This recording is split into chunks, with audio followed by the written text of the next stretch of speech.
세찬 봄비가 기와 지붕을 두들기던 날, 청천 부원군 시몬의 저택에서는 한 여아의 울음소리가 울려 퍼졌습니다. 조선 개국 공신 심덕부의 손녀이자 고려 말부터 이어진 명문 청송. 심씨 가문의 적장녀로 태어난 이 아기는 훗날 조선 역사상 가장 비극적이면서도 가장 모범적인 왕비가 될 운명이었습니다. 시몬은 태조 이성계를 도와 조선 건국에 참여한 개국 공신 심덕부의 아들로 태종의 두터운 신임을 받는 인물이었습니다. 실록의 기록에 따르면 그는 성품이 온화하고 학문이 깊으며 일을 처리함에 있어 공정하고 치밀하다는 평가를 받았습니다. 그의 집안은 한양에서도 손꼽히는 명문가였고 그의 딸 심씨는 그러한 가문의 기대를 한몸에 받으며 성장했습니다. 창덕궁 후원에서 열린 왕실 잔치에서 어린 심씨는 처음으로 충녕대군을 보았습니다. 태종의 셋째 아들인 충녕대군은 당시 15살로 형인 양녕대군이나 효령대군과는 사뭇 다른 분위기를 풍겼습니다. 책을 손에서 놓지 않는 소녀는 잔치 한편에서 홀로 학자들과 담론을 나누고 있었습니다. 저 대군께서는 참으로 학문을 좋아하신다고 들었습니다. 시몬이 옆에 있던 관료에게 조용히 말했습니다. 왕위와는 거리가 먼 분이시지만 그 덕망만큼은 이미 조정의 소문이 자자하옵니다. 당시 왕세자는 장남 양녕대군이었습니다. 태종실록에 따르면 양녕대군은 총명하나 방탕한 기질이 있어 신하들의 우려를 샀다고 기록되어 있습니다. 반면 충녕대군은 밤낮으로 책을 읽고 학문을 토론하며 성품이 인자하고 효성이 지극하다는 평가를 받았습니다. 심씨가 7살이 되던 해 청천 부원군 사저에는 중대한 소식이 전해졌습니다. 태종이 충녕대군의 배필로 시몬의 딸을 점찍었다는 것입니다. 이는 단순한 혼인이 아니었습니다. 태종은 개국 이래 외척의 힘이 왕권을 위협하는 것을 누구보다 경계했던 인물입니다. 민씨 외척을 숙청했던 그였기에 이번 혼인 또한 신중하게 결정한 것이었습니다. 부원군, 그대의 딸을 충녕의 배필로 삼고자 하오. 태종이 시몬을 불러 직접 말했습니다. 충녕은 비록 셋째지만 그 학문과 덕망이 뛰어나오. 그대 집안의 명망과 충녕의 인품이 어울린다고 생각하오.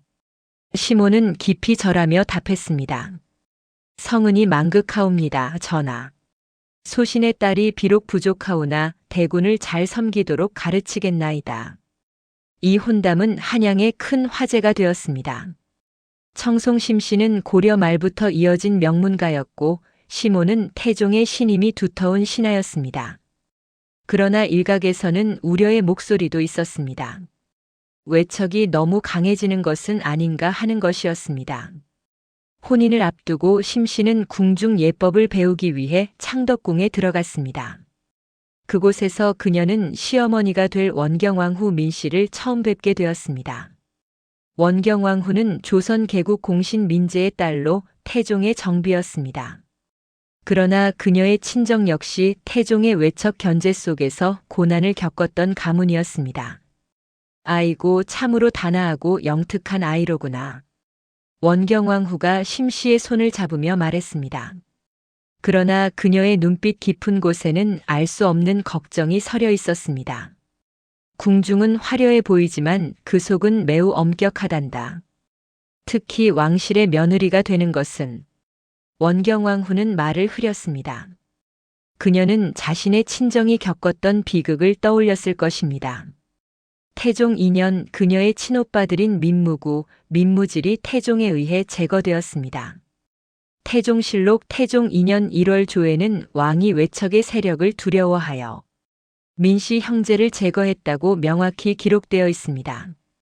원경왕후는 남편과 친정 사이에서 얼마나 고통스러웠을까요? 어린 심씨는 그 깊은 의미를 완전히 이해하지 못했습니다. 하지만 궁중에서 보낸 시간 동안 그녀는 태종의 카리스마와 냉정함을 직접 목격하게 됩니다. 태종은 신하들에게 엄격했고 특히 외척과 관련된 문제에서는 한치의 흔들림도 없었습니다. 마침내 심씨 11살, 충녕대군 21살이 되던 해봄, 두 사람의 혼례가 성대하게 치러졌습니다. 태종실록 18년 3월 조에는 충녕대군이 청천부원군 시몬의 딸을 맞아 가래를 올렸다. 대군의 덕망이 높고 신부 집안이 명문이라 조야가 모두 축하했다고 기록되어 있습니다. 혼례식이 끝나고 충녕대군의 사저로 돌아온 심씨는 비로소 남편과 조용히 마주 앉았습니다. 충녕대군은 어린 신부를 배려하듯 부드럽게 말했습니다. 아직 어리니 궁중 예법이 낯설겠소. 천천히 배워가면 돼요. 나는 왕위와는 거리가 먼 사람이니 우리는 학문과 덕을 쌓으며 조용히 살면 돼요. 심씨는 고개를 들어 남편을 바라보았습니다. 그의 눈빛은 진실했고 그 말투는 온화했습니다. 비록 어렸지만 심씨는 이 사람이 범상치 않다는 것을 직감했습니다. 대군마마 소첩은 비록 어리고 부족하오나 마마를 잘 섬기겠나이다. 심씨는 또박또박 말했습니다. 소첩의 아버님께서 늘 말씀하셨나이다. 덕망 있는 이를 섬기는 것이야말로 큰 복이라고. 충녕대군은 미소 지었습니다. 현명한 말이요. 그대의 아버지 시몬 대감은 나라의 충신이시여. 나도 그분을 존경하오. 혼인 후 몇 년간 두 사람은 한양 충녕대군 사저에서 학문과 음악을 즐기며 평화로운 시간을 보냈습니다. 충녕대군은 날마다 서적을 탐독했고 심씨는 그 곁에서 먹을 갈고 차를 끓이며 내조했습니다. 세종실록의 기록에 따르면 충녕대군은 음악과 천문학, 의학의 조예가 깊었으며 특히 문자 연구에 몰두했다고 합니다. 태종 20년 1420년 심씨는 13살의 어린 나이에 첫 아들을 낳았습니다. 훗날 문종이 되는 이항이었습니다. 세종실록 즉위년 조에는 문종은 태종 20년에 태어났으며 어려서부터 총명하고 학문을 좋아했다고 기록되어 있습니다. 충녕대군은 아들의 탄생에 크게 기뻐하며 심씨의 손을 잡았습니다. 그대가 낳은 이 아이가 우리 집안의 큰 기둥이 될 것이요. 그는 갓난아이를 품에 안으며 말했습니다. 비록 내가 왕위에 오를 일은 없겠지만 이 아이만큼은 학문과 덕을 갖춘 인재로 키워야겠소. 그러나 이 평화로운 시간은 오래가지 못했습니다. 충녕대군과 심씨가 혼인한 바로 그해 여름부터 궁중에는 묘한 긴장감이 돌기 시작했습니다. 왕세자 양녕대군의 행실이 도를 넘어섰기 때문입니다. 태종실록 18년 6월 조에는 세자가 궁녀들과 희롱하고 사냥과 주색에 빠져 학문을 게을리했다는 기록이 나옵니다. 태종은 깊은 고민에 빠졌습니다. 장남을 패하고 차남이나 셋째 중 한 명을 세자로 삼아야 하는가? 효령대군은 불교에 심취하여 왕위에 관심이 없었습니다. 남은 것은 충녕대군뿐이었습니다. 어느 날 저녁 태종은 충녕대군을 불렀습니다. 경회로 연못가에서 단둘이 마주 앉은 부자는 긴 침묵을 나눴습니다. 충녕아. 태종이 입을 열었습니다. 그대는 학문이 깊고 덕망이 있소. 그대가 생각하기에 좋은 군주란 무엇이오? 충녕대군은 신중하게 대답했습니다. 소자가 생각하기에 좋은 군주란 백성을 사랑하고 신하의 간언을 듣는 이옵니다. 그리고 무엇보다 외척의 힘에 휘둘리지 않고 공정하게 나라를 다스리는 이옵니다. 태종의 눈빛이 번쩍였습니다. 외척의 힘이라. 그렇소, 바로 그것이요. 그것이 나라를 망치는 근본이요. 이 대화 후 태종의 마음은 정해졌습니다. 태종 18년 6월 3일 조선 궁궐은 엄청난 사건으로 들썩였습니다. 태종이 양녕대군을 패하고 충녕대군을 세자로 책봉한 것입니다. 태종실록 18년 6월 3일 조에는 이렇게 기록되어 있습니다. 임금이 양녕대군을 패하고 충녕대군을 세자로 삼았다. 충녕은 총명하고 학문이 깊으며 효성이 지극하니 마땅히 종사를 이을 자라 하였다. 이 소식을 들은 충녕대군 사전은 순식간에 혼란에 빠졌습니다. 심씨는 11살의 어린 나이였지만 이것이 무엇을 의미하는지 알았습니다. 남편이 왕세자가 되었다는 것은 그녀가 미래의 왕비가 되었다는 뜻이었습니다. 대군마마. 심씨는 떨리는 목소리로 말했습니다. 이것이 정령 현실이옵니까? 충녕대군, 이제 왕세자가 된 그는 침통한 표정으로 고개를 끄덕였습니다. 그러하오. 그러나 이것이 과연 축복인지 아니면 시련의 시작인지 나로서도 알 수 없소. 그의 예감은 틀리지 않았습니다. 왕세자빈이 된 심씨는 이제 본격적으로 궁궐 생활을 시작했습니다. 그러나 그녀가 마주한 것은 화려한 궁궐이 아니라 냉혹한 정치의 현장이었습니다. 태종은 여전히 실권을 쥐고 있었고 그의 외척에 대한 경계심은 날로 커져갔습니다.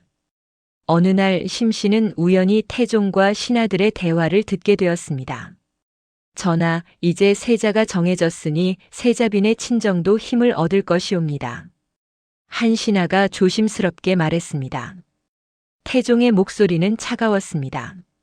외척이 힘을 얻는다고? 그것만은 절대 용납할 수 없소. 내가 민씨 외척을 숙청한 이유를 잊었소? 나라는 외척이 아니라 왕이 다스려야 하오. 그 순간 심씨는 온몸이 얼어붙는 것을 느꼈습니다. 태종의 말에는 단호함과 냉혹함이 동시에 담겨 있었습니다. 그녀는 깨달았습니다. 자신의 친정 시몬 가문이 위험에 처할 수 있다는 것을. 그날 밤 심씨는 남편에게 조심스럽게 말했습니다. 마마, 소첩이 걱정되는 것이 있사옵니다. 대왕 대비마마께서 외척을 경계하신다는데.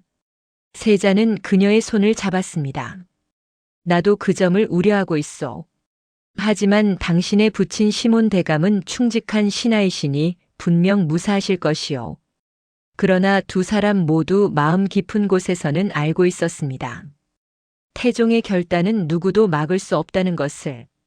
그리고 그 칼날이 언젠가는 시몬 가문을 향할지도 모른다는 것을. 태종 18년 9월 9일 태종은 마침내 왕위를 세자에게 물려주었습니다. 충녕대군은 22살의 나이로 조선의 네 번째 임금이 되었으니 그가 바로 세종대왕입니다. 세종실록 즉위년 9월 9일 조에는 상왕태종이 왕위를 세자에게 전하니 세자가 즉위하여 세종이라 하였다고 기록되어 있습니다. 심씨는 11살의 어린 나이로 조선의 왕비, 정확히는 왕세자빈에서 공비가 되었습니다. 왕비라는 칭호는 아직 받지 못했지만 실질적으로는 왕의 정실이었습니다. 궁궐 대전에서 거행된 즉위식은 장엄했습니다. 세종이 어좌에 오르고 그 옆에 공비 심씨가 자리했습니다. 조정의 모든 대신들이 절을 올리고 만세를 불렀습니다. 그 순간만큼은 모든 것이 완벽해 보였습니다. 그러나 심씨의 가슴 속에는 설명할 수 없는 불안감이 자리 잡고 있었습니다. 이 영광의 순간이 곧 비극의 시작일지도 모른다는 어두운 예감이었습니다. 즉위식이 끝나고 세종은 그녀에게 조용히 말했습니다. 이제 우리는 이 나라를 이끌어야 하오. 그대가 나의 든든한 내조자가 되어주시오. 심씨는 깊이 절하며 대답했습니다. 마마, 소첩은 부족하오나 마마를 끝까지 섬기겠나이다. 그러나 두 사람 모두 알지 못했습니다. 단 몇 달 후 그들의 삶이 돌이킬 수 없는 비극으로 치닫게 될 것이라는 사실을. 창덕궁의 달은 밝았지만 그 빛 속에는 어둠이 짙게 드리워져 있었습니다. 세종이 즉위한 지 불과 한 달, 궁궐은 아직 새로운 왕조의 시작을 축하하는 분위기였습니다. 공비 심씨는 11살의 어린 나이였지만 왕실의 안주인으로서 첫 발걸음을 내딛고 있었습니다. 매일 아침 세종을 위해 수라상을 살피고 궁녀들을 독려하여 내전을 정돈했습니다. 중전마마, 오늘 아침 수라는 대왕 대비마마께서 특별히 보내신 죽과 함께 준비되었나이다. 상궁이 조심스럽게 보고했습니다. 심씨는 고개를 끄덕였습니다. 시어머니 원경왕후는 며느리에게 각별히 다정했습니다. 아마도 자신이 겪었던 외척으로서의 고통을 떠올렸기 때문일 것입니다. 원경왕후는 종종 심씨를 불러 조용히 조언했습니다. 아이야, 궁중에서는 말을 조심해야 한다. 특히 친정 이야기는 함부로 꺼내지 말거라. 대왕 대비마 마태종께서는 외척을 매우 경계하신단다. 심 씨는 그 말의 무게를 점차 이해하기 시작했습니다. 하지만 그녀는 아직 어렸고 아버지 시몬에 대한 믿음이 깊었습니다. 아버님은 충직한 신하이시니 무사하실 것이라 믿었습니다. 세종 역시 이 시기에는 비교적 평온했습니다. 매일 경연에 참석하고 신하들과 국정을 논의하며 밤에는 심 씨와 함께 책을 읽었습니다. 두 사람 사이에는 첫 아들 이향 훗날 문종이 있었고 곧 둘째 아이를 기다리고 있었습니다. 중전. 세종이 어느 날 저녁 조용히 불렀습니다. 내가 왕이 되었으니 이제 우리는 백성을 위한 정치를 펼쳐야 하오. 그대도 내 명부의 모범이 되어 주시오. 마마 소첩은 마마의 뜻을 따르겠나이다. 심 씨는 남편의 손을 잡으며 말했습니다. 다만 소첩이 어려서 부족한 점이 많사옵니다. 천천히 배워가면 돼요. 세종은 미소 지었습니다. 그대에게는 시간이 있소. 하지만 그들에게 주어진 시간은 생각보다 짧았습니다. 11월에 들어서며 궁중 분위기가 미묘하게 변하기 시작했습니다. 태종은 비록 왕위를 물려주었지만 상황으로서 여전히 막강한 영향력을 행사하고 있었습니다. 세종실록 즉위년 11월 조에는 상황이 군국 대사를 여전히 결정하니 신하들이 모두 상황의 뜻을 따랐다고 기록되어 있습니다. 어느 날 세종은 아버지 태종에게 불려갔습니다. 수강궁에서 부자가 마주 앉았을 때 태종의 표정은 심각했습니다. 세종아. 태종이 낮은 목소리로 말했습니다. 그대가 왕이 되었으니 이제 왕권을 지키는 법을 배워야 하오. 무엇이 왕권을 가장 위협하는지 아는가? 소자가 생각하기에 신하들의 당파 싸움이 아니겠나이까? 세종이 조심스럽게 대답했습니다. 아니요. 태종의 목소리에 날이 섰습니다. 외척이요. 외척의 힘이야말로 왕권을 좀먹는 가장 큰 적이요. 내가 왕이 되자마자 민씨 외척을 제거한 이유를 아는가? 그들이 왕권을 위협했기 때문이요. 세종은 온몸이 굳어지는 것을 느꼈습니다. 아버지의 말이 누구를 향하고 있는지 알 수 있었습니다. 바로 장인 시몬이었습니다. 아바마마 그러나 장인 대감 시몬은 충직한 신하이옵니다. 외척으로서 권력을 탐한 적이 없사옵니다. 태종은 차갑게 웃었습니다. 지금은 그러하오. 하지만 그대에게 아들이 생기고 그 아들이 세자가 되면 어찌 되겠소? 시몬의 권력은 자연스럽게 커질 것이요. 그것을 미리 막아야 하오. 그날 이후 세종은 깊은 고뇌에 빠졌습니다. 새해가 밝았지만 궁중의 분위기는 어두웠습니다. 1419년 정월 조정에 충격적인 소식이 전해졌습니다. 전 왕세자 양녕대군이 시몬, 박습과 함께 영모를 꾀했다는 고변이 들어온 것입니다. 세종실록 원년 정월 조의 기록은 이렇습니다. 의금부에서 아뢰기를 양녕대군이 시몬, 박습 등과 함께 영모를 도모했다 하니 청컨대 국문하소서 하였다. 이 소식을 들은 심씨는 그 자리에서 넘어질 뻔했습니다. 상궁이 급히 부축했습니다.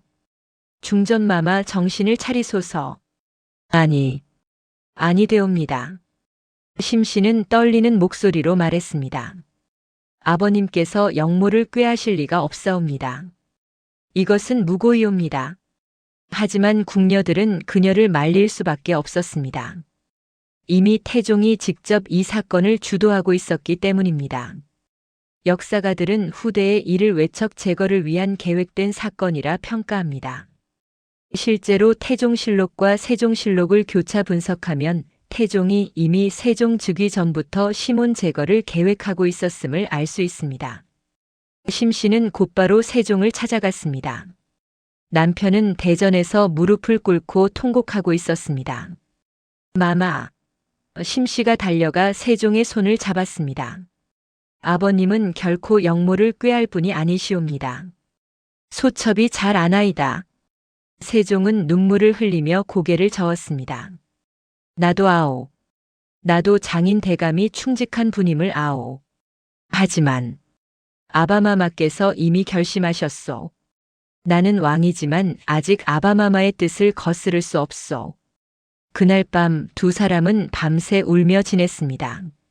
세종은 왕이었지만 무력했고 심씨는 왕비였지만 친정을 구할 방법이 없었습니다.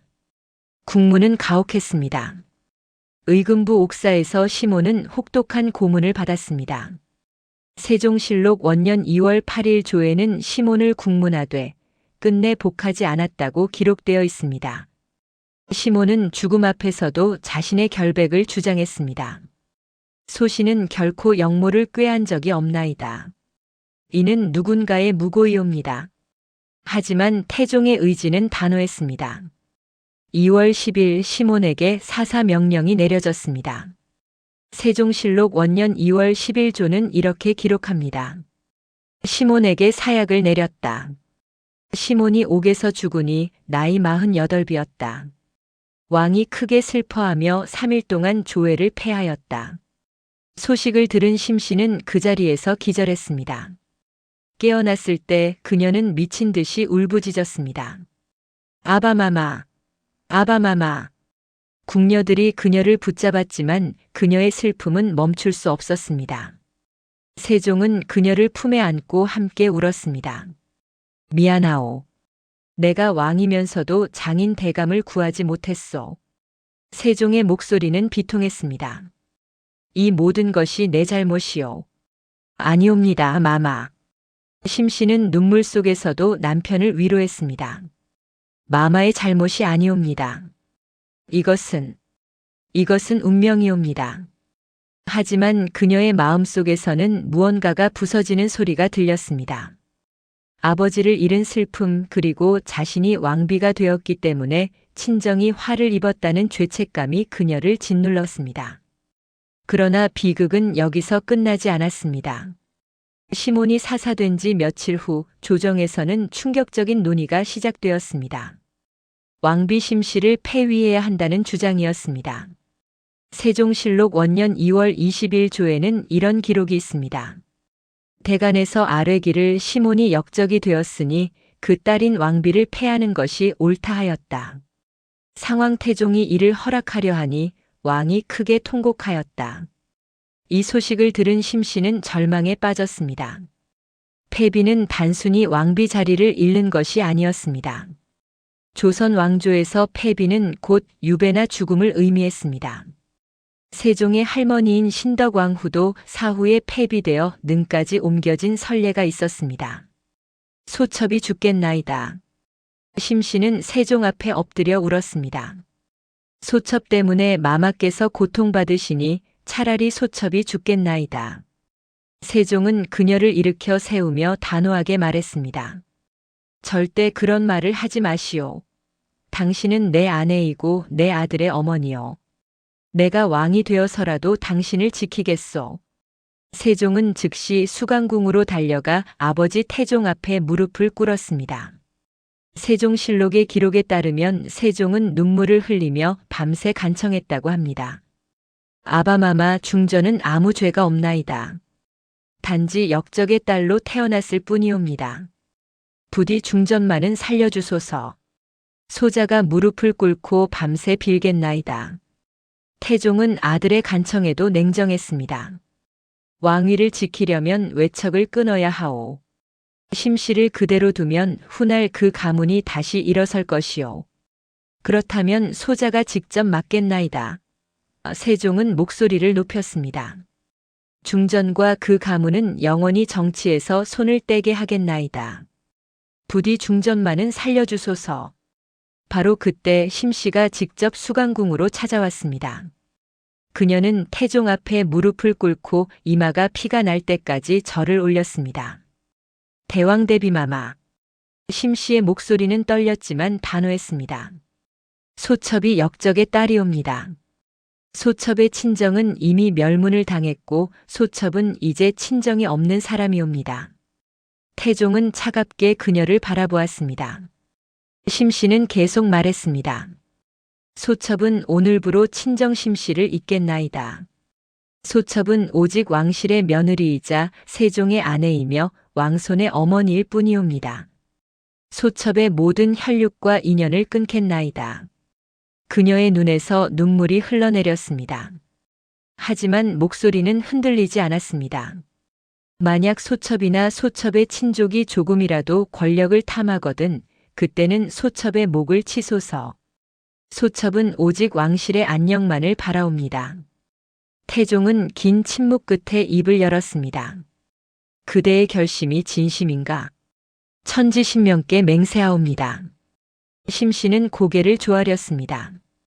소첩은 이제 심씨의 딸이 아니라 오직 세종의 아내일 뿐이옵니다. 태종은 마침내 고개를 끄덕였습니다. 좋다. 그 말을 잊지 마라. 만약 그대나 그대의 친족이 조금이라도 정치에 관여하면 그때는 용서가 없을 것이다. 세종실록 원년 2월 말 조에는 이렇게 기록되어 있습니다. 왕비의 간청과 왕의 눈물에 상황이 마침내 패비론을 거두었다. 이로써 왕비는 자리를 보전하였다. 위기는 가까스로 넘겼지만 두 사람의 마음에는 깊은 상처가 남았습니다. 심씨는 밤마다 악몽에 시달렸습니다. 아버지가 옥에서 고문받는 모습, 사약을 받는 모습이 계속 떠올랐습니다. 어느 날 밤 세종은 악몽에서 깨어난 아내를 안았습니다. 중전 괜찮소? 세종의 목소리는 걱정으로 가득했습니다. 마마. 심씨는 남편의 품에서 조용히 울었습니다. 소첩은 아버님을 배신했나이다. 친정을 부정하고 살아남았으니 소첩은 불효자이옵니다. 아니요. 세종은 그녀의 머리를 쓰다듬었습니다. 당신은 살아남았소. 그것만으로도 충분하오. 장인 대감께서도 당신이 살기를 바라셨을 것이오. 그러나 심씨는 눈물을 닦으며 말했습니다. 소첩은 이제 왕비로서 살아야 하옵니다. 더 이상 심씨의 딸이 아닌 오직 왕실의 며느리로만 살아야 하옵니다. 세종은 깊은 한숨을 내쉬었습니다. 이 모든 것이 내 잘못이오. 내가 왕이 되지 않았다면. 아니옵니다, 마마. 심씨는 고개를 들어 남편을 바라보았습니다.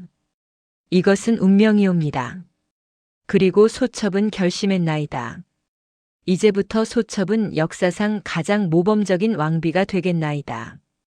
아버님의 명예를 회복할 수는 없지만 소첩이 훌륭한 왕비가 됨으로써 아버님의 이름에 먹칠하지 않겠나이다. 그 순간 세종은 아내의 눈빛에서 새로운 결기를 보았습니다. 소녀였던 심씨는 죽었고 그 자리에 강인한 국모가 탄생하고 있었습니다. 봄이 찾아왔지만 궁궐의 분위기는 여전히 무겁였습니다. 심씨는 매일 아침 일찍 일어나 궁중 일과를 시작했습니다. 그녀는 후궁들을 만나고 궁녀들을 독려하고 내명부의 질서를 잡아갔습니다. 어느 날 원경왕후가 그녀를 불렀습니다. 시어머니는 며느리의 손을 잡으며 조용히 말했습니다. 아이야, 고생이 많구나. 내가 겪은 일을 나도 겪었단다. 내 친정 오빠들도 내 아버지처럼 외척이라는 이유로 제거되었지. 어마마마. 심씨는 시어머니를 바라보았습니다. 원경왕후는 계속 말했습니다. 하지만 우리는 살아남았다. 그리고 왕실을 지켜야 한다. 그것이 우리의 운명이고 우리의 책임이란다. 너는 앞으로 훌륭한 왕비가 될 것이다. 나는 그것을 안다. 심씨는 깊이 절했습니다. 소첩 최선을 다하겠나이다. 그날 밤 세종과 심씨는 창덕궁 후원을 함께 걸었습니다. 봄꽃이 피어나고 있었지만 두 사람의 마음은 복잡했습니다. 마마. 심씨가 조용히 말했습니다. 소첩은 이제 과거를 잊겠나이다. 앞만 보고 나아가겠나이다. 마마의 성군으로서의 길을 소첩이 국모로서 뒷받침하겠나이다. 세종은 그녀의 손을 꼭 잡았습니다. 고맙소. 당신이 있기에 내가 왕으로서 버틸 수 있소. 두 사람은 서로를 바라보며 미소 지었습니다. 그것은 슬픔을 딛고 일어서는 자들의 미소였습니다. 비극은 그들을 갈라놓지 못했습니다. 오히려 더욱 깊은 유대로 묶어주었습니다. 달빛 아래 두 사람의 그림자가 길게 드리워졌습니다. 앞으로 그들에게는 수많은 시련이 기다리고 있었습니다. 하지만 이 순간 그들은 서로가 있기에 어떤 시련도 이겨낼 수 있다고 믿었습니다. 청송 심씨 가문은 멸문당했지만 소헌왕후 심씨는 살아남았습니다. 그리고 그녀는 이제 조선 역사상 가장 위대한 국모로 거듭나는 여정을 시작하고 있었습니다. 아버지 시몬의 죽음으로부터 1년이 흘렀습니다. 세종 2년 4월 마침내 공비 심씨는 정식으로 왕비에 책봉되었습니다. 세종실록 2년 4월 조에는 이렇게 기록되어 있습니다. 왕비 심씨를 책봉하니 왕비는 청천부원군 시몬의 딸이다. 비록 부친이 영모로 죽었으나 왕비는 덕이 있고 효성이 지극하여 내명부를 잘 다스린다. 책봉식 날 13살이 된 심씨는 법궁인 경복궁 근정전에서 왕비의 예복인 저기를 입고 정식으로 중전의 자리에 올랐습니다. 조정의 모든 대신들과 명부들이 절을 올렸습니다. 그 순간 심씨는 자신이 더 이상 시몬의 딸이 아니라 조선의 국모임을 다시 한번 깨달았습니다. 신등, 중전마마께 문안들이 옵니다. 대신들이 일제히 절했습니다. 심씨는 차분하게 답례했습니다. 경들의 충성에 감사하오. 본궁은 비록 부족하나 성군을 내조하고 왕실의 번영을 위해 최선을 다하겠소. 그녀의 목소리에는 더 이상 소녀의 떨림이 없었습니다. 1년 전의 비극이 그녀를 단련시켰던 것입니다. 세종은 옆에서 아내를 바라보며 안도의 숨을 내쉬었습니다. 그는 알고 있었습니다. 이 여인이 자신의 가장 든든한 동반자가 될 것임을. 책봉식이 끝난 후 세종은 중전에게 조용히 말했습니다. 오늘부터 그대는 명실상부한 조선의 국모요. 내명부를 잘 다스려 주시오. 마마 소첩이 최선을 다하겠나이다. 심씨는 깊이 절했습니다. 앞으로 왕실의 화합과 번영을 위해 헌신하겠나이다. 세종 3년 심씨는 둘째 아들을 낳았습니다. 훗날 세조가 되는 수양대군 이후였습니다. 세종실록 3년 9월 29일 조에는 왕비가 왕자를 낳으니 이름을 수양이라 하였다고 기록되어 있습니다. 출산을 마친 심씨는 산실에서 갓난아기를 품에 안았습니다. 첫째 아들 문종은 조용하고 학문적인 기질을 보였는데 둘째 수양은 태어나자마자 큰 울음소리를 터뜨렸습니다. 이 아이는 기운이 세구나. 곁에서 지켜보던 상궁이 말했습니다. 장차 큰 인물이 되실 것 같사옵니다. 심씨는 아기를 내려다보며 복잡한 표정을 지었습니다. 어머니의 직감으로 그녀는 알 수 있었습니다. 이 아이가 범상치 않다는 것을. 하지만 그것이 길조인지 흉조인지는 알 수 없었습니다. 세종에게는 이미 여러 후궁이 있었습니다. 세종실록에 따르면 세종에게는 영빈 강씨, 신빈 김씨, 해빈 양씨 등의 후궁들이 있었고 이들도 왕자와 옹주들을 낳았습니다. 일반적으로 왕비와 후궁들 사이에는 미묘한 경쟁과 갈등이 있기 마련이었습니다. 하지만 심씨는 달랐습니다. 어느 날 그녀는 후궁들을 모두 교태전으로 불렀습니다. 본궁이 여러분을 부른 것은 다름이 아니오. 심씨는 온화하지만 단호한 목소리로 말했습니다. 우리는 모두 한 분의 남편을 섬기는 사람들이요. 서로 시기하고 다투기보다는 왕실의 번영을 위해 협력해야 하지 않겠소? 영빈 강씨가 조심스럽게 물었습니다. 중전마마의 뜻이 무엇이신지요? 본궁이 낳은 자식이든 여러분이 낳은 자식이든 모두 왕의 자손이요. 심씨는 모든 후궁들을 돌아보며 말했습니다. 본궁은 여러분의 자녀들도 내 자식처럼 사랑할 것이요. 그러니 여러분도 내 자녀들을 친자식처럼 돌봐주시오. 우리가 화합해야 왕실이 안정되오. 후궁들은 놀라움을 감추지 못했습니다. 보통의 왕비라면 후궁과 그 자녀들을 견제하고 경계했을 것입니다. 하지만 심씨는 오히려 포용과 화합을 말하고 있었습니다. 해빈 양씨가 감동하여 눈물을 흘리며 말했습니다. 중전마마의 덕이 높으시옵니다. 저희들이 어찌 감히 마마의 은혜를 저버리겠나이까. 이날 이후 내명부는 놀라울 정도로 화합했습니다. 세종실록의 여러 기록에서도 왕비가 후궁들을 자애롭게 대하여 내전에 다툼이 없었다고 언급됩니다. 세종 5년 심씨는 더욱 파격적인 결정을 내렸습니다. 셋째 아들 안평대군을 후궁 신빈 김씨에게 맡겨 기르기로 한 것입니다. 이는 당시로서는 매우 이례적인 일이었습니다. 왕비가 낳은 적자를 후궁에게 맡긴다는 것은 상상하기 어려운 일이었기 때문입니다. 중전마마 대군을 신빈에게 맡기신다고요? 상궁들도 놀라움을 감추지 못했습니다. 심씨는 담담하게 말했습니다. 신빈은 자녀가 없어 늘 외로워하였소. 안평을 그녀에게 맡기면 신빈도 기쁠 것이고 안평도 더 많은 사랑을 받을 것이요. 무엇보다 이것이 내명부의 화합에 도움이 되어. 이 소식을 들은 신빈 김씨는 감격하여 심씨 앞에 무릎을 꿇었습니다. 중전마마, 이 은혜를 어찌 갚아야 할지 모르겠나이다. 소첩이 목숨을 다하여 대군을 잘 보살피겠나이다. 일어나시오. 심씨는 신빈을 일으켜 세우며 말했습니다. 우리는 한 식구요. 안평은 당신의 아들이기도 하오. 이 일은 궁중에 큰 반향을 일으켰습니다.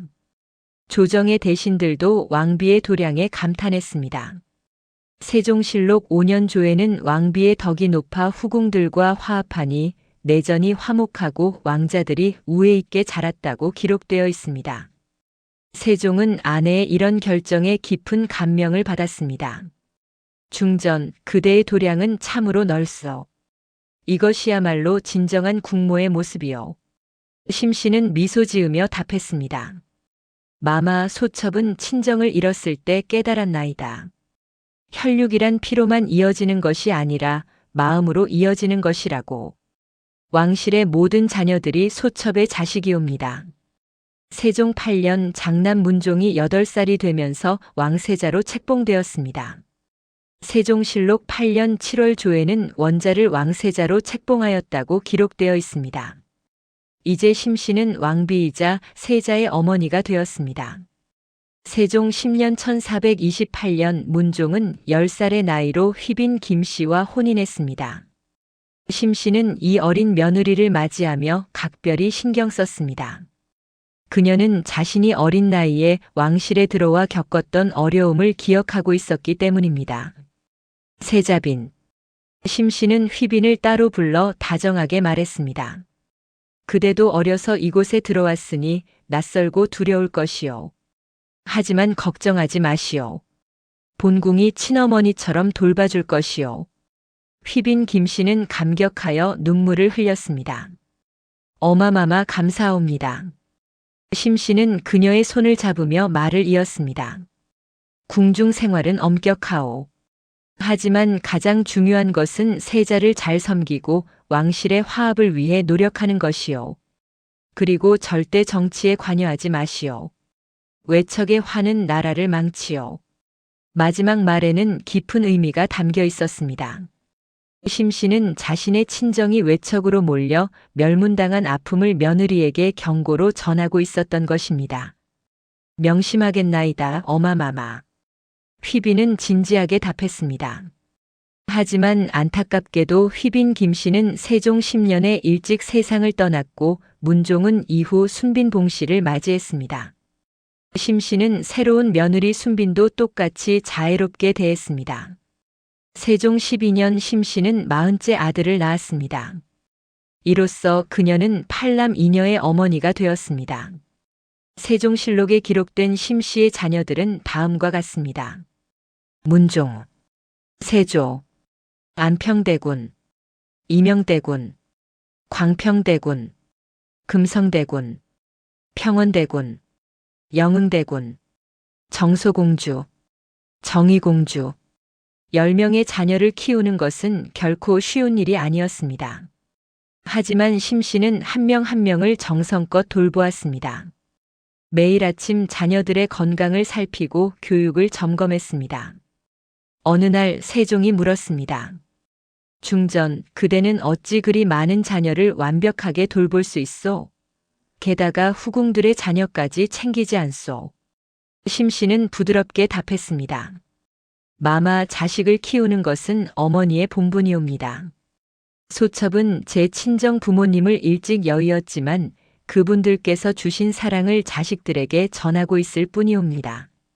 세종은 아내의 손을 잡았습니다. 당신은 정말 훌륭한 어머니요, 훌륭한 왕비요.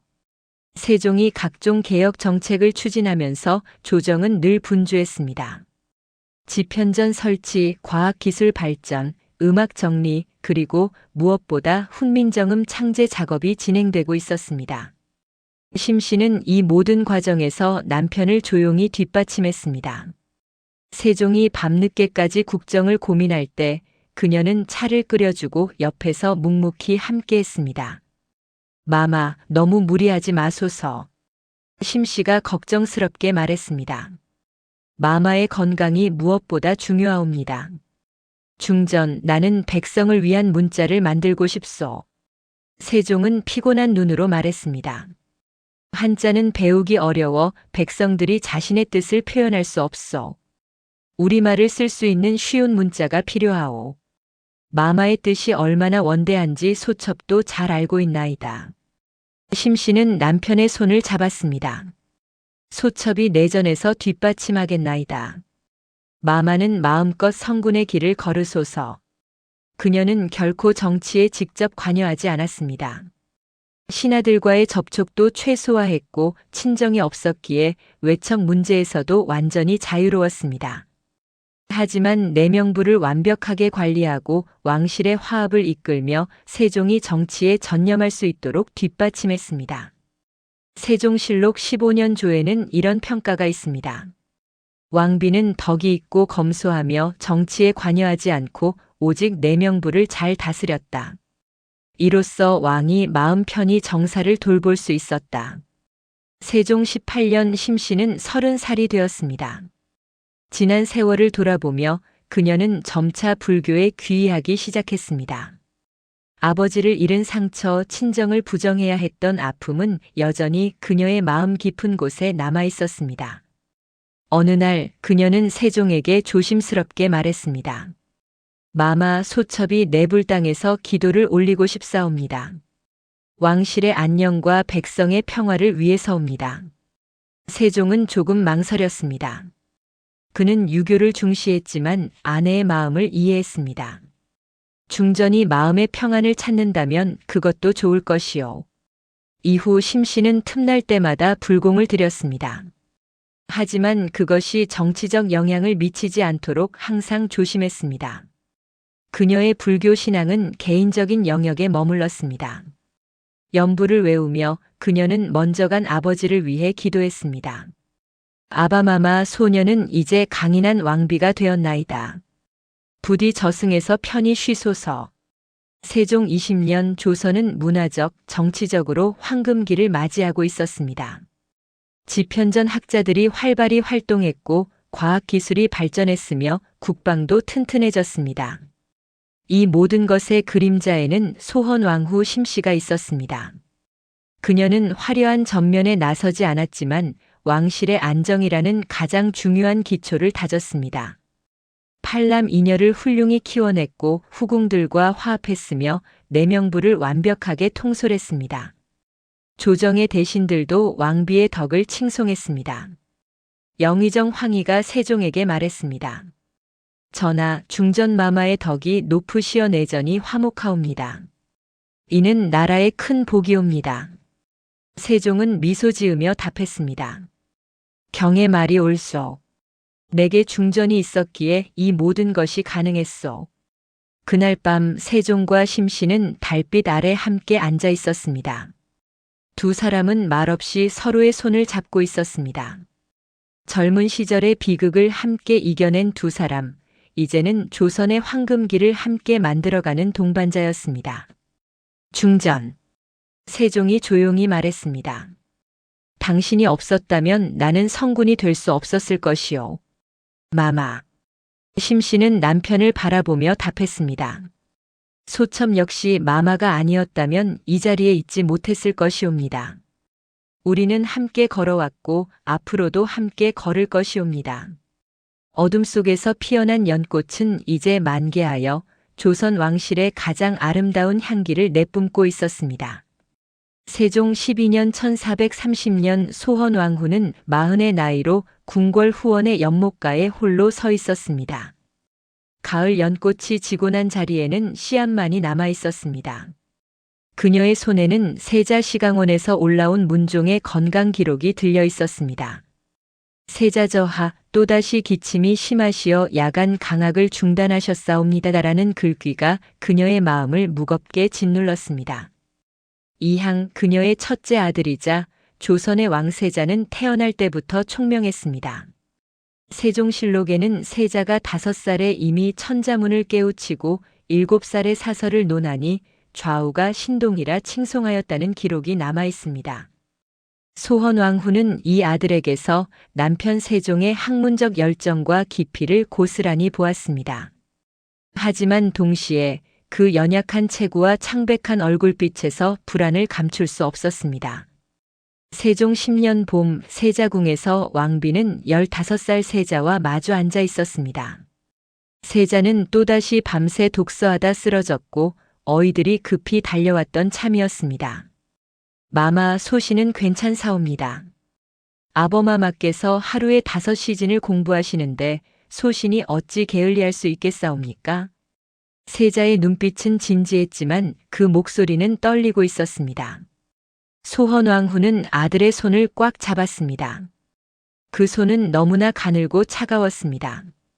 향아, 너는 이 나라의 미래인이라. 학문도 중요하지만 무엇보다 내 몸을 지켜야 한다. 훌륭한 왕이 되려면 먼저 오래 살아야 하는 법이니라. 하지만 세자는 고개를 저었습니다. 마마 소신에게는 시간이 많지 않은 것 같사옵니다. 아버마마를 도울 수 있는 시간이. 그러하기에 더욱 부지런해야 하옵니다. 그 말에 왕비의 가슴이 철렁 내려앉았습니다. 15살 소년의 입에서 나온 말이라고는 믿기지 않을 만큼 비장했습니다. 마치 자신의 운명을 이미 알고 있는 듯한 말투였습니다. 같은 해 여름 경복궁 자선당에서는 전혀 다른 광경이 펼쳐지고 있었습니다. 13살의 수양대군 이유는 무예 연습장에서 활시위를 당기고 있었습니다. 세조실록의 기록에 따르면 수양대군은 어려서부터 담력이 뛰어나고 활쏘기와 말타기에 능하여 장수의 기질을 갖추었다고 전합니다. 소헌왕후는 멀리서 둘째 아들의 모습을 지켜보았습니다. 화살이 관역 한가운데를 정확히 꿰뚫자 수양대군은 소리내어 웃었습니다. 그 웃음소리는 자신만만했고 어떤 거침도 없었습니다. 형 문종이 책으로 세상을 배운다면 수양대군은 몸으로 세상을 정복하려는 기질이었습니다. 저하 수양대군께서 또 금군들과 무예를 겨루셨사옵니다. 정삼품 무관도 당해내지 못할 정도라 하옵니다. 내관의 보고를 들으며 왕비는 복잡한 표정을 지었습니다. 자랑스러우면서도 불안했습니다. 조선은 문치의 나라였습니다. 무예가 뛰어난 왕자는 역사적으로 늘 위험한 존재였습니다.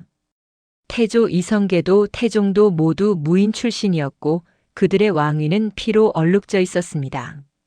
세종 13년 가을 왕비는 두 아들을 동시에 불렀습니다. 창덕궁 대조전에서였습니다. 밖에서는 가을비가 부슬부슬 내리고 있었습니다. 향아, 유야, 너희 형제는 서로를 어떻게 생각하느냐? 문종이 먼저 입을 열었습니다. 마마 아우는 소신이 갖지 못한 담력과 결단력을 지녔사옵니다. 백성을 지키는 데에는 유의 힘이 필요하옵니다. 수양대군이 고개를 숙이며 답했습니다. 형님은 소신이 평생 따라갈 수 없는 학식과 덕망을 갖추셨사옵니다. 형님이야말로 이 나라의 참된 주인이옵니다. 두 아들의 대답은 완벽했습니다. 하지만 소헌왕후는 그 완벽함 뒤에 숨겨진 무언가를 감지했습니다. 문종의 눈빛에는 동생에 대한 경계가, 수양대군의 목소리에는 형에 대한 미묘한 불만이 깔려 있었습니다. 너희 둘은 한 어미의 피를 나눈 형제이니라. 어떤 일이 있어도 서로를 해쳐서는 아니 된다. 이는 명이 아니라 이 어미의 간곡한 부탁이니라. 왕비의 목소리는 떨리고 있었습니다. 그녀는 역사를 알고 있었습니다. 태종이 어떻게 형제를 죽이고 왕위에 올랐는지 그 피의 역사를 너무나 잘 알고 있었습니다. 자신의 친정아버지 시몬도 그 권력 다툼의 희생양이 되지 않았습니까? 세종 15년 1433년 문종이 18살이 되던 해, 왕비는 세자빈 간택을 주관했습니다. 문종실록에는 왕비께서 세자빈을 간택하시되 용모보다는 덕성을 중시하셨다는 기록이 있습니다.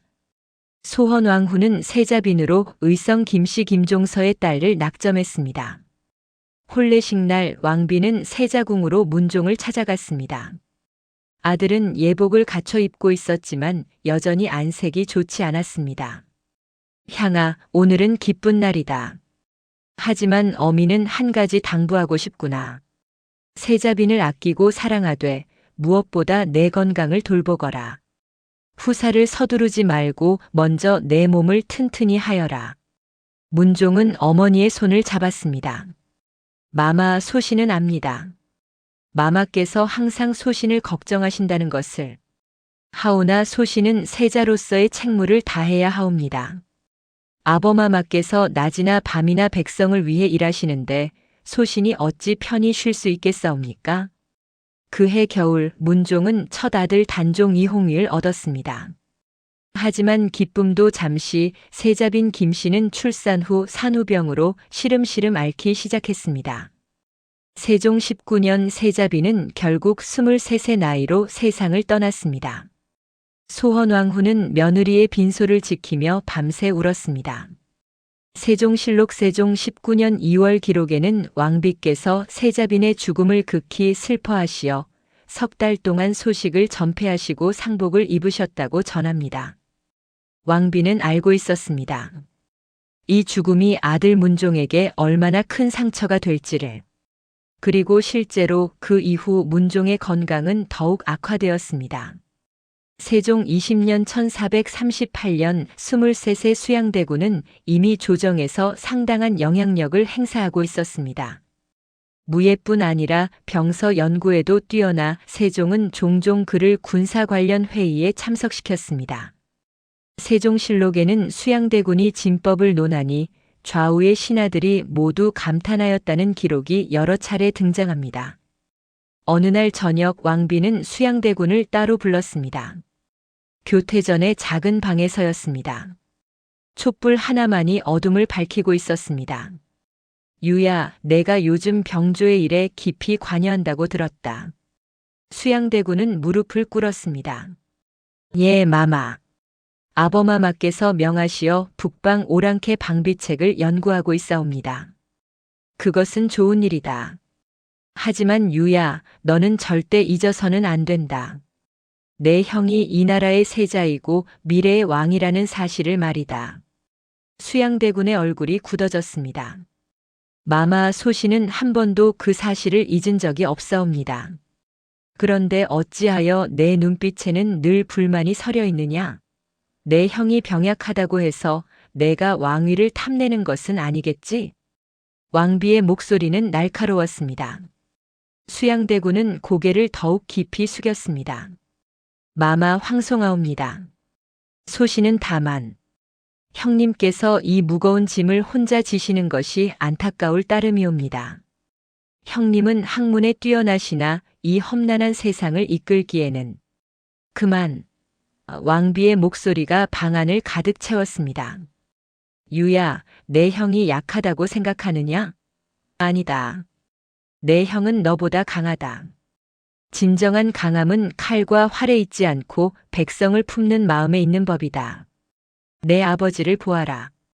세종대왕께서는 무인이 아니시되 이 나라를 가장 강하게 만드셨다. 수양대군은 아무 말도 하지 못했습니다. 왕비는 한숨을 쉬며 아들의 어깨에 손을 얹었습니다. 유야, 내가 똑똑한 아이인 것을 어미가 안다. 하지만 영리함이 지나치면 독이 된다. 형을 섬기고 형이 왕이 되거든 충성을 다하거라. 그것이 너와 이 왕실 그리고 조선을 지키는 길이니라. 그날 밤 수양대군은 아무 말 없이 물러났습니다. 하지만 그의 뒷모습을 바라보는 왕비의 눈에는 깊은 불안이 서려 있었습니다.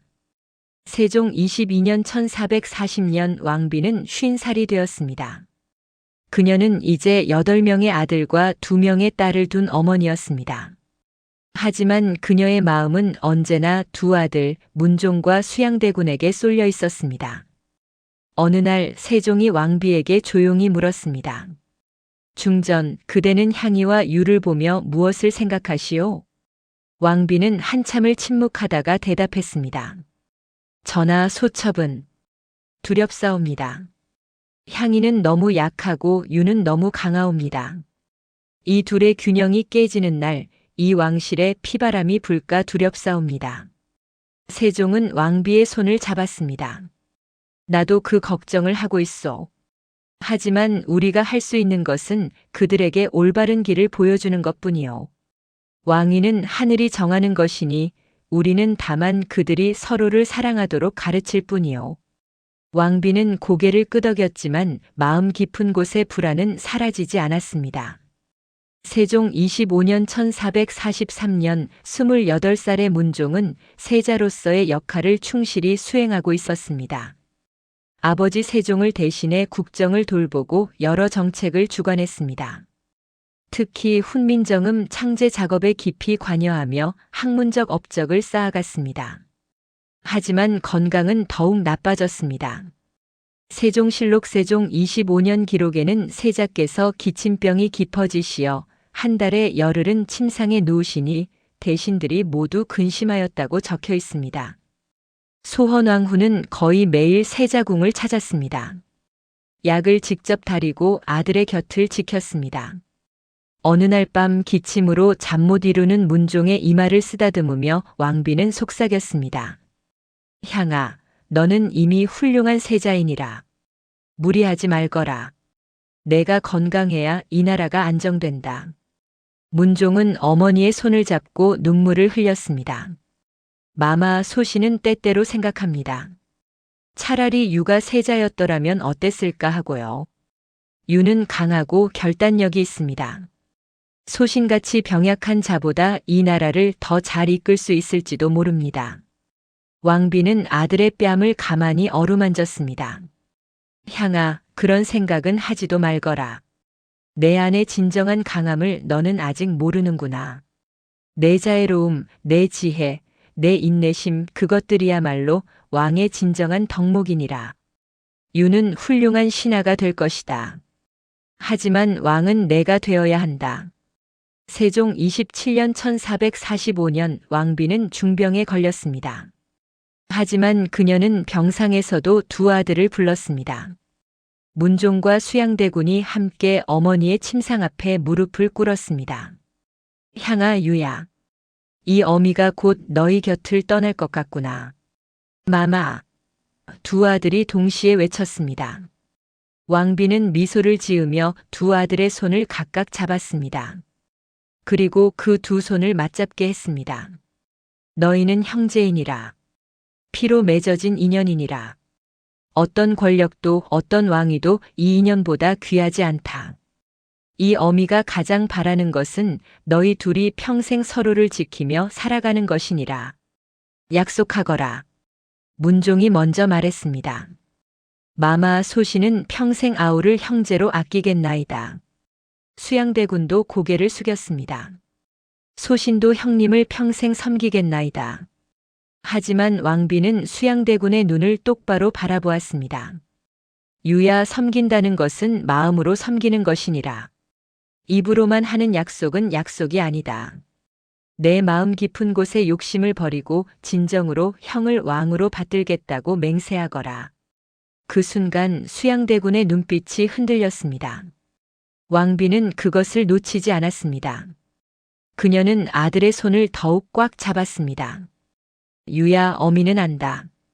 내 안에 큰 야망이 있다는 것을. 하지만 그 야망이 형제를 해치는 칼이 되어서는 안 된다. 만약 내가 형을 배신하는 날이 온다면 이 어미는 저승에서도 편히 눈을 감지 못할 것이니라. 수양대군은 처음으로 어머니 앞에서 소리내어 울었습니다. 마마 용서하소서.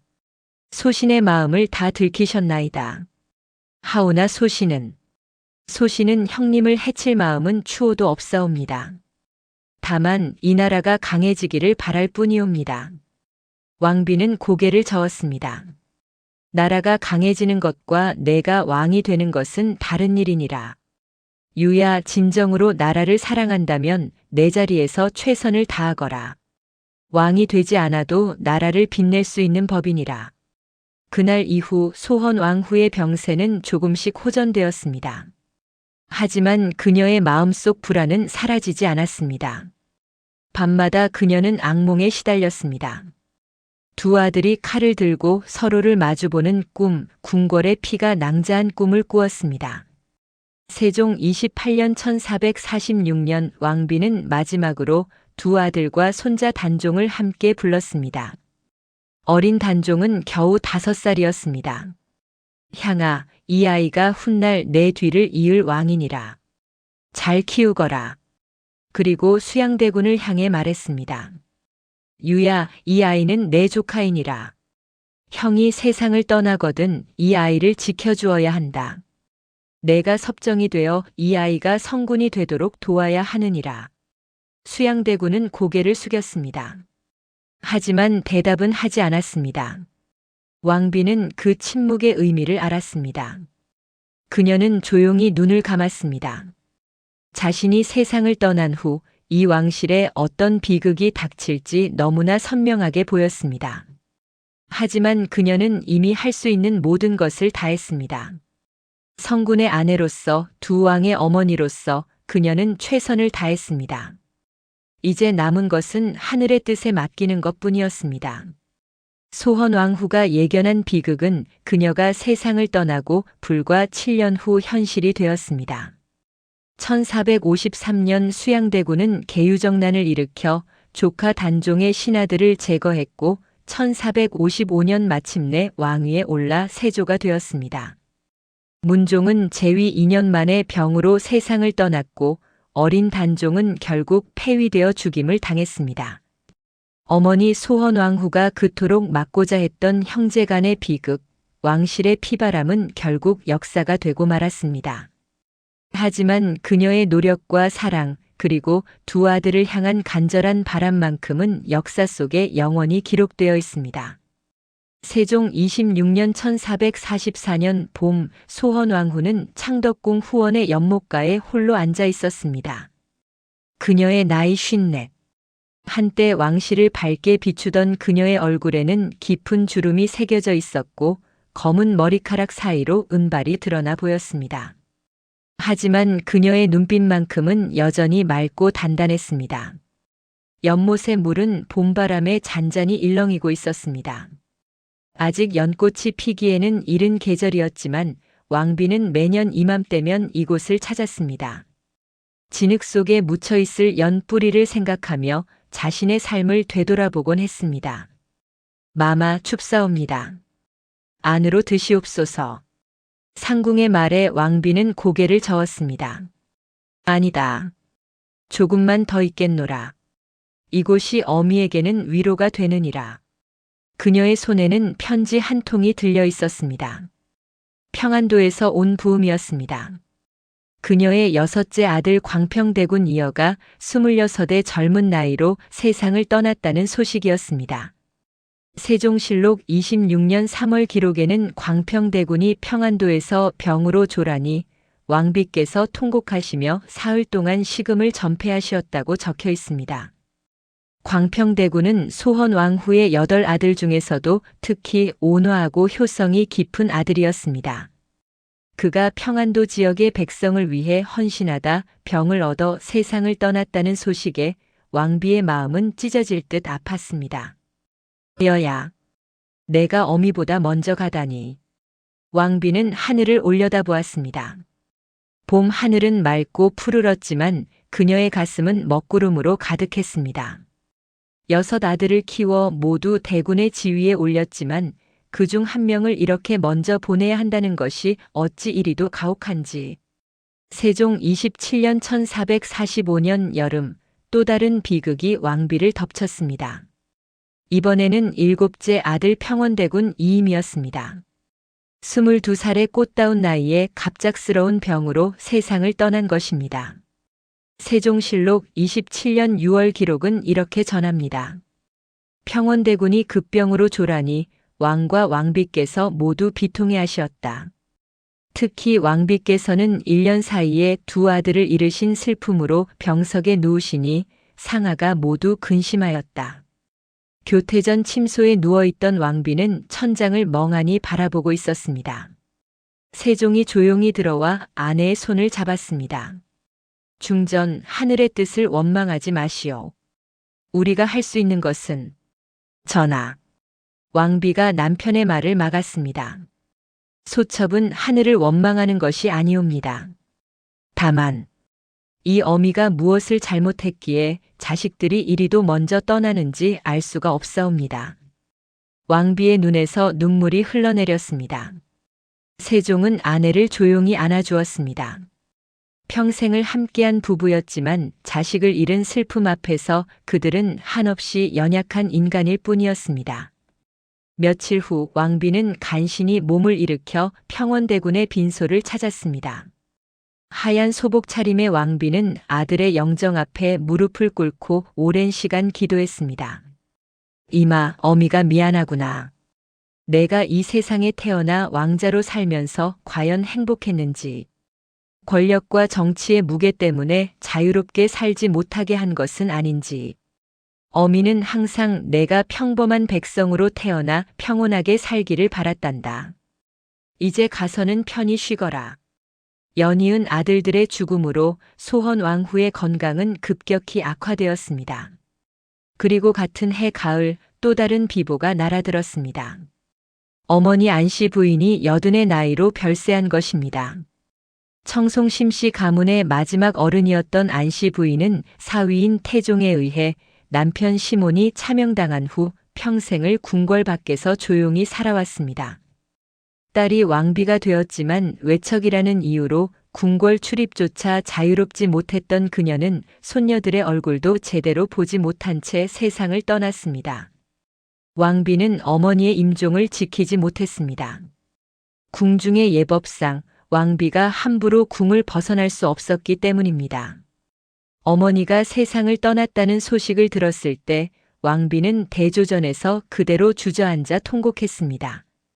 마마, 마마. 상궁들이 급히 달려왔지만 왕비는 한참 동안 울음을 멈추지 못했습니다. 아버지 시몬이 역적으로 몰려 죽은 지 25년. 그동안 어머니는 홀로 얼마나 외롭고 슬펐을까. 딸이 왕비가 되어 영화를 누리는 동안 어머니는 역적의 아내라는 낙인을 쓰고 평생을 숨죽이며 살았습니다. 어마마마. 불효녀를 용서하소서. 왕비로 사는 동안 제대로 된 효도 한 번 하지 못했나이다. 임종도 지키지 못한 이 불효녀를. 세종이 달려와 아내를 일으켰습니다. 중전 진정하시오. 장모님께서는 중전이 훌륭한 왕비로 나라를 지킨 것을 자랑스러워 하셨을 것이오. 하지만 왕비는 고개를 저었습니다. 아니옵니다, 전하.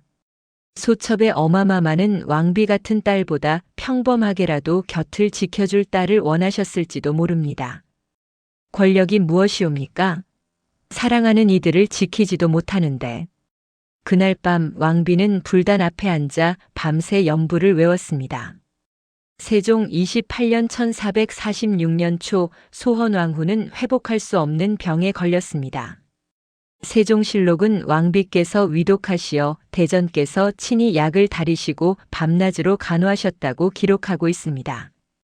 2월 어느 날 세종은 병상의 아내 곁에 앉아 손을 잡고 있었습니다. 왕비의 얼굴은 창백했지만 그녀는 여전히 남편을 생각했습니다. 전하의 눈병은 좀 나아지셨사옵니까? 세종은 쓸쓸히 웃었습니다. 중전은 스스로는 아프시면서 어찌 나만 걱정하시오? 전하께서는 이 나라의 왕이시옵니다. 전하의 건강은 곧 백성의 안녕이옵니다. 부디 소첩이 떠난 후에도 몸을 아끼소서. 왕비의 목소리는 가늘었지만 단호했습니다. 세종의 눈에서 눈물이 흘러내렸습니다. 중전, 그런 말씀 마시오. 우리는 아직. 전하.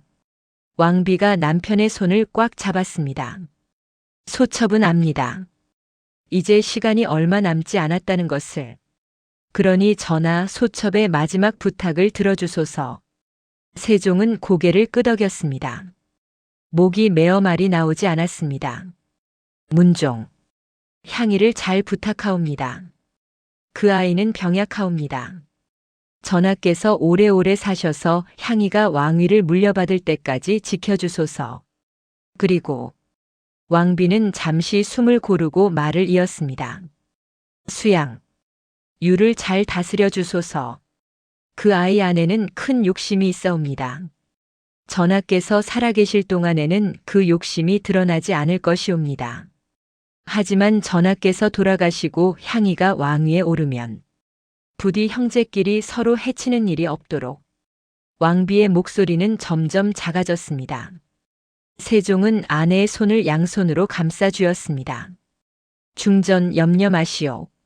내가 꼭 지키겠소. 3월 24일 소헌왕후는 세자와 모든 대군들, 공주들을 불러 모았습니다. 이것이 그녀의 마지막 시간이라는 것을 모두가 알고 있었습니다. 가장 먼저 문종이 어머니의 침상 앞에 무릎을 꿇었습니다. 왕비는 떨리는 손으로 아들의 뺨을 어루만졌습니다. 향아, 내가 왕이 되거든 백성을 내 자식처럼 아끼거라. 그리고 내 몸을 잘 돌보아라. 어미가 가장 걱정하는 것이 내 건강이니라. 마마. 문종은 눈물을 흘렸습니다. 울지 마라.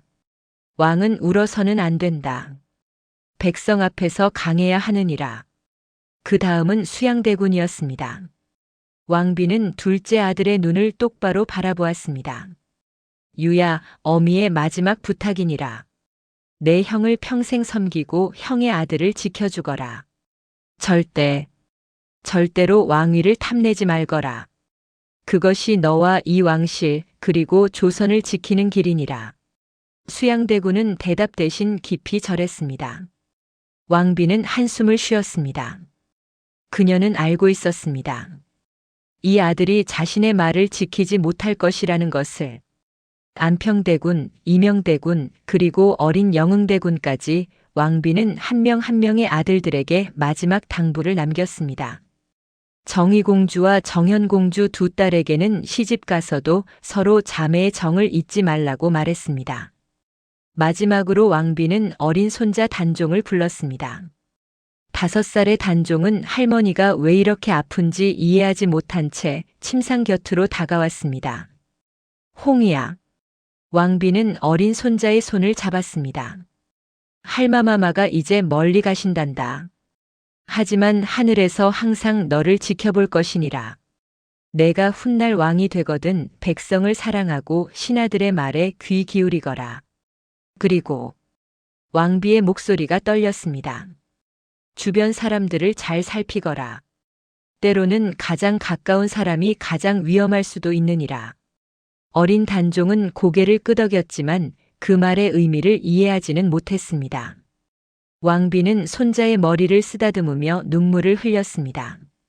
이 어린 왕손이 훗날 어떤 비극을 맞이할지 너무나 선명하게 보였기 때문입니다. 3월 24일 밤 소헌왕후는 세종과 단둘이 마지막 시간을 보냈습니다. 촛불 하나만이 어둠을 밝히고 있었습니다. 전하, 우리가 처음 만난 날을 기억하시나이까? 왕비의 목소리는 이제 거의 들리지 않을 정도로 작았습니다. 물론이요. 내가 20, 중전이 15이었소. 중전은 그날 분홍빛 치마를 입고 계셨소. 세종의 목소리도 떨리고 있었습니다. 그때 소첩은 생각했습니다. 이분과 함께라면 어떤 길도 갈 수 있을 것이라고.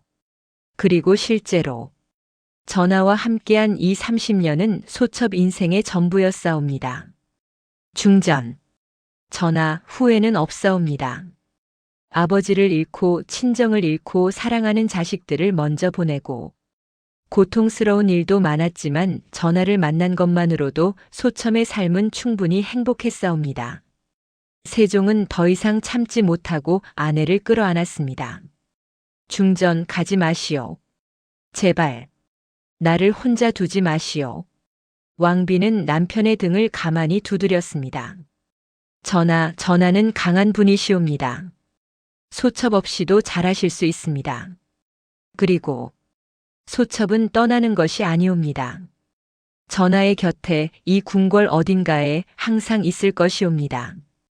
자정이 지나고 3월 25일 새벽 1시 소헌왕후 심씨는 세종의 품에서 조용히 숨을 거두었습니다. 향년 54세였습니다.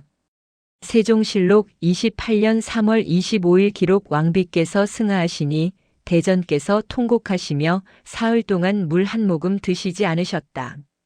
세자 이하 모든 왕자들과 백관들이 모두 애통해하였다. 왕비께서는 30년간 내명부를 지혜롭게 통솔하시고 8남 2녀를 낳으셨으며 언제나 겸손하고 자애로우셔서 모든 이에 귀감이 되셨다. 소헌왕후의 장례는 국장으로 치러졌습니다. 세종은 아내의 능호를 소원이라 정했습니다. 밝게 빛나는 법도라는 뜻이었습니다. 어둠 속에서도 왕실의 법도를 지키며 빛났던 그녀의 삶을 기리는 이름이었습니다. 능은 경기도 광주에 조성되었습니다. 세종은 생전에 왕비에게 약속했습니다. 중전이 먼저 가시거든 나도 곧 따라가겠소. 그리고 우리는 영원히 함께 잠들 것이요. 그 약속은 지켜졌습니다. 세종 30년 1448년 세종이 승하하자 그는 왕비의 곁에 묻혔습니다. 조선 최초의 합장능인 영능이 탄생한 것입니다. 영능은 훗날 여주로 천장되어 지금도 두 사람은 그곳에서 영원히 함께 잠들어 있습니다. 소헌왕후가 세상을 떠난 지 7년 후인 1453년 그녀가 그토록 두려워했던 일이 일어났습니다. 수양대군은 계유정난을 일으켜 조카 단종의 신하들을 제거했고 1455년 왕위에 올라 세조가 되었습니다. 1457년 어린 단종은 영월로 유배되어 사사되었습니다. 왕비가 예견했던 형제간의 비극, 왕실의 피바람은 결국 현실이 되었습니다. 만약 소헌왕후가 살아있었다면 이 비극을 막을 수 있었을까요? 아무도 알 수 없습니다. 하지만 확실한 것은 그녀가 마지막까지 이 비극을 막기 위해 최선을 다했다는 것입니다. 소헌왕후 심씨. 외척숙청이라는 정치적 비극 속에서 친정을 잃고도 굳건히 내명부를 지켜내 조선 왕실의 황금기를 이끈 국모. 세종의 가장 큰 동반자이자 문종과 세조 두 왕의 어머니.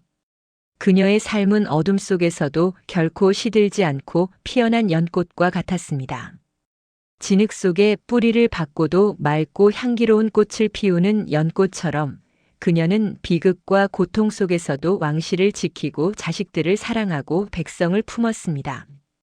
그녀의 희생과 사랑 그리고 강인함은 오늘날까지도 조선 왕비의 가장 위대한 모범으로 기억되고 있습니다. 여주 영릉에 가면 지금도 세종과 소헌왕후는 나란히 누워 있습니다. 30년을 함께 살고 600년이 지난 지금도 함께 잠들어 있는 두 사람. 그들의 사랑과 동행은 조선 역사상 가장 아름다운 부부의 이야기로 영원히 기억될 것입니다. 어둠 속에서도 빛을 잃지 않았던 연꽃, 소헌왕후 심씨. 그녀의 이야기는 이렇게 끝을 맺습니다.